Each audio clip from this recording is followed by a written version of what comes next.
Om Swastiastu, pemirsa Bali TV dimanapun Anda berada, kembali saya Nyoman Winata, redaktur pelaksana harian Bali Pos, menjumpai Anda dalam Bali Pos Talk. Kali ini saya berada di satu lokasi di sebuah villa ya, Greenbird Villa di wilayah penguasaan Ubud, dan saya akan mewawancarai ownernya, Pak Wayan Yudetamo, berkaitan dengan bagaimana pengelolaan akomodasi pariwisata di masa pandemi. Seperti kita ketahui, pandemi sudah hampir 2 tahun melanda Bali dan ada yang mengatakan kondisi sudah sangat darurat, perlu segera dibantu. Nah, bagaimana para pemilik akomodasi atau pengelola akomodasi pariwisata seperti villa ini mengelola villa mereka di tengah-tengah situasi pandemi COVID-19 ini?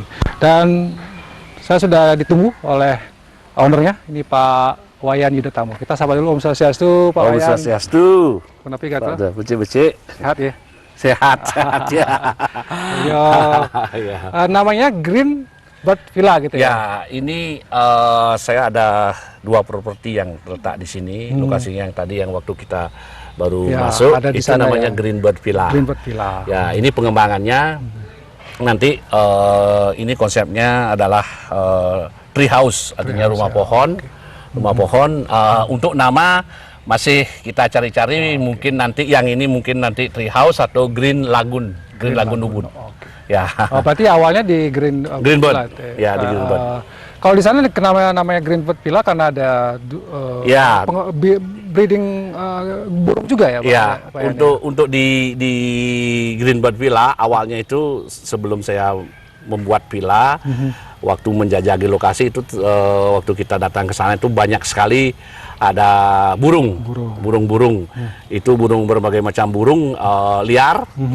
Waktu kita proses pembangunan, dari sanalah muncul ide untuk konsep yang sekarang lagi hangat-hangatnya di dunia ini, kan ada green yang kayak apa namanya itu, green peace, pokoknya yang ada greennya, yang hijau ya. Gitu ya. Ya. Samping itu kan karena ada burung ya kita pakai Greenbird. Greenbird di samping itu memang memadukan antara kemudian berjalannya memadukan antara penginapan villa dengan juga breeding tadi ya. Ya. Dan itu menjadi daya tarik juga sebenarnya. Ya, itu karena sebenarnya karena kondisi ini sebenarnya, Pak Winat.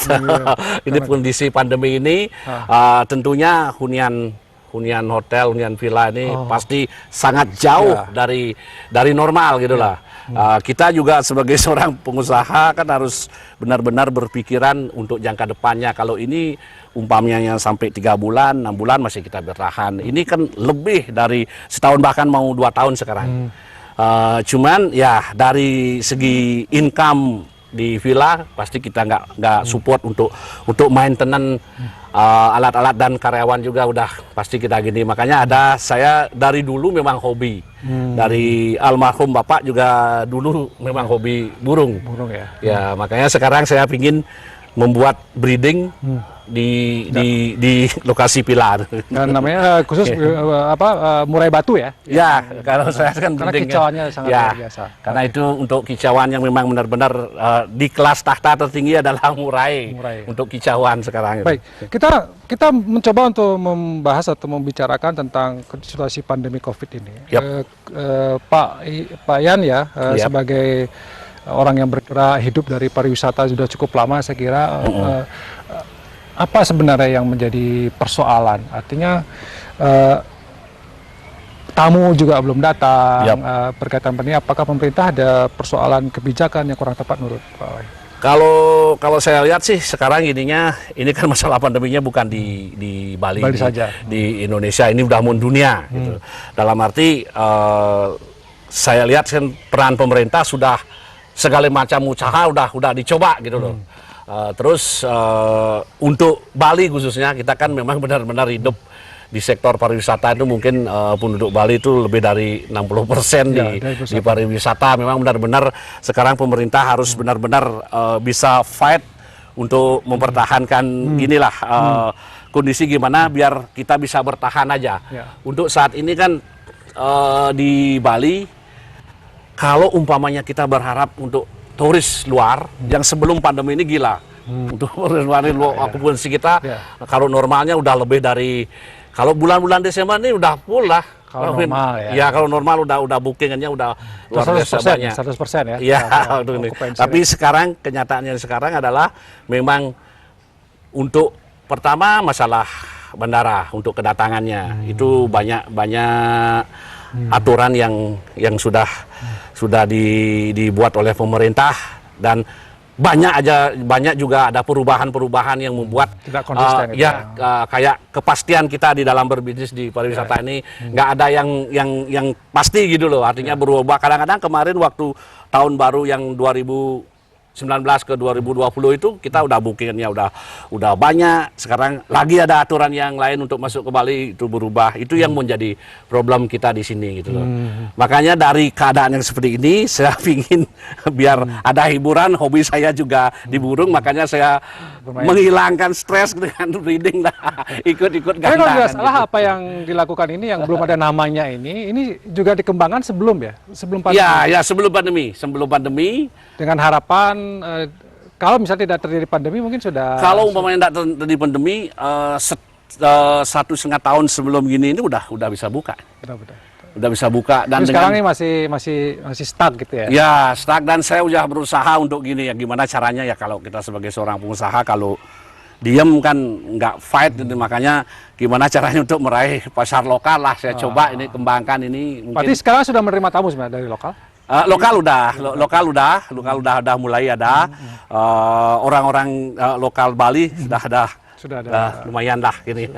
Jadi itu untuk bertahan hidupnya ya, Yap. Pak. Ya. Kalau mungkin bisa bercerita ini tree house ya, saya lihat kemudian ini ada rumah-rumah yang dia menyatu, dia tidak menebang pohon ya sebenarnya. Ya. Ini apa konsepnya sebenarnya? Kalau konsepnya ini sih saya memanfaatkan tanaman yang ada, space yang ada, karena saat ini di Ubud sudah banyak sekali udah dibangun city hotel.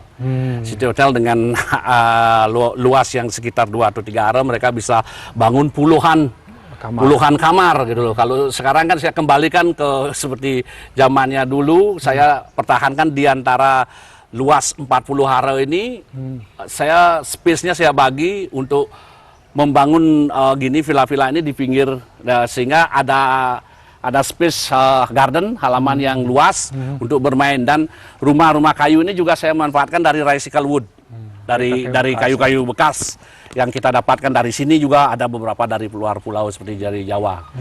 Dan konsepnya juga rumah-rumahnya itu rumah-rumah Indonesia lah, ada yang di sana itu adalah di Toraja, karena itu Toraja, yang di tengah itu Pondopo yang saya modif itu atapnya. Ya. Pondopo di Jawa gitu loh. Ya. Tapi atapnya beda lagi ya. Yang berlantai 2 itu saya mengikuti pohon-pohon besar yang ada di sana. Kita konekkan 2 pohon besar itu supaya bisa jadi satu building, satu bangunan. Bisa kita pakai kamar tidur di atas, di bawahnya udah living room gitu. Itu berapa kamar ya Pak? Itu yang di atas untuk kamar tidurnya 2, yang di bawah living room yang luas. Jadi itu yang ini salah satu fasilitas akomodasi pariwisata yang ada di Ubud yang masih mencoba untuk dekat dengan alam ya. Ya, kita juga pakai drainasenya ya biopori. Gini biopori untuk ininya air resapan. Kita pakai biopori ya. Semua ya. Kenapa mengembangkan konsep seperti ini? Apakah karena tamu atau wisatawan yang menginap di sini lebih banyak orang asing atau?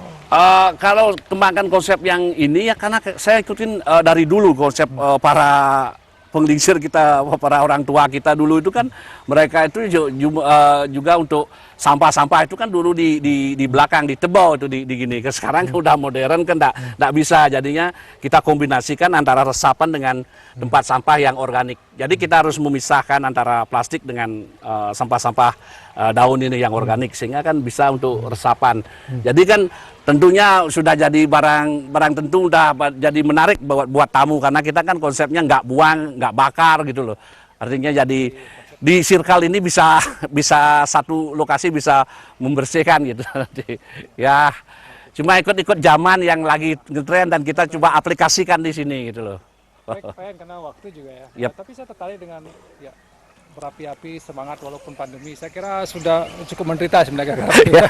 Luar biasa semangatnya. Ya, sebagai closing statement Pak Yan, mungkin ada harapan mempertegas kembali kepada pemerintah terutama supaya pariwisata Bali bangkit, terutama Ubud ini kan juga sangat terdampak karena menggantungkan apa yang ingin Pak Yan disampaikan kepada pemerintah. Ya, untuk saat ini kan karena kondisinya kita bisa bertahan dan mengembangkan harus punya pemikiran out of the box ya. Dan untuk pemerintah ya mudah-mudahan ini bisa dilihat dengan adanya kebijakan yang konsisten gitu loh dari awal. Umpamanya memang kalau Bali memang benar-benar strike untuk masuknya, tetap itu dengan syarat yang tertentu, jangan terlalu terlalu banyak perubahan. Ketat, kemudian longgar, ketat lagi itu yang Ya, mungkin juga itu yang membuat gini ya. Untuk luar negeri, kalau yang di sini kan lokalnya mungkin kan nggak terlalu banyak dari Jawa Bali itu, umpamanya mereka nggak bisa lewat airport, udah bisa lewat darat, ada aja yang gini gitu. Sementara bisa hidup dari lokal dulu, domestik itu ya. Ya. Tapi konsistensi Ya, kebijakan ya. itu yang penting Pak Yan. Itu aja yang gini. Sejak open border belum ada tamu? Wisatawan asing belum? No, zero. Kalau lokal sih oke. Kalau memang dari gini memang benar-benar ya. Ya mudah-mudahan tahun 2022 ya. Saya pasti optimis kok. Pokoknya kalau pemerintah udah lihat kondisi yang seperti ini, apalagi di Ubud ya, yakin lah pasti disupport sama pemerintah. Oke. Terima kasih Pak Yan atas waktu. Luar biasa semangat yang sudah ditunjukkan di tengah kesusahan yang dialami oleh para pelaku pariwisata, terutama pengelola akomodasi, pasti ada semangat ya untuk bagaimana menjadi yang terbaik. Dan saya kira ini bagian dari mewujudkan pariwisata Bali yang berkualitas juga, Tri Tekarana, ya, alam dan segala macam. Ini semangat yang diwujudkan ketika pandemi ini sedang berlangsung. Luar biasa, dan mudah-mudahan ini bisa menginspirasi semua, dan pemerintah juga mendukung. Artinya jangan terlalu lama lah membiarkan beliau-beliau ini dalam kesusahan. Demikian Bali Post Talk kali ini, saya ucapkan terima kasih atas perhatiannya. Satu dengan Pramosanti, Om Santi. Om Santi.